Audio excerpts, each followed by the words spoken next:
કેમ છો મારા વાલા મિત્રો? તો ગરબાની રમઝટ જોવા માટે રેડી છો? તો હું સવારે જલ્દી ઉઠીને સ્કૂલ જતી રહી અને સ્કૂલેથી જ્યારે મેં 5 વાગે ઘરે આવી તો મમ્મીએ કીધું થોડુંક કામ છે માર્કેટમાં તો આપણે જઈએ. એટલે અમે ગયા હતા મા શક્તિ કલેક્શનમાં. ત્યાં સરસ મજાની એક ઓઢણી લઈને આવ્યા અમારી ચોલી પર ભરવા માટે અને અહીંયા કલેક્શન ખૂબ સરસ છે ચોલીઓનું. બહુ સારી ચોલીઓ હતી.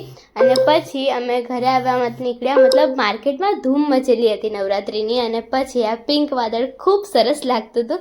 પછી ફટાફટ ઘરે આવીને કામ પૂરું કરીને તૈયાર થઈ ગયા, કારણ કે આજે ગરબા રમવા જવાના છે. તો આ મેકઅપ કેવું લાગે છે જરા મને કહેજો કોમેન્ટમાં. અને પછી અમે ફટાફટ ગરબા ગાવા માટે નીકળી ગયા હતા. ફૂલ મારી ચોલી જોઈ લો કેવી લાગે છે અને પ્લીઝ મને કોમેન્ટમાં પણ કહેજો કે ચોલી કેવી લાગે છે. અને પછી અમે નોન સ્ટોપ વિથઆઉટ બ્રેક એટલા સરસ મસ્ત ગરબા રમ્યા, ફટાફટ મસ્ત મજા આવી ગઈ.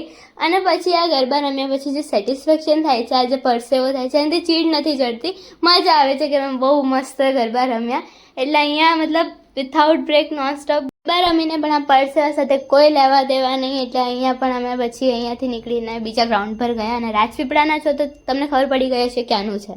એટલે પછી અહીંયા ફોટાઓ પાડ્યા, ગરબા રમ્યા અને પછી અમે ફટાફટ અહીંયાથી નીકળ્યા. અહીંયાથી નીકળતા અમને 1:30 વાગી ગયો હતો અને પછી 2:30 વાગ્યા સુધી અમે ઘરે પહોંચ્યા.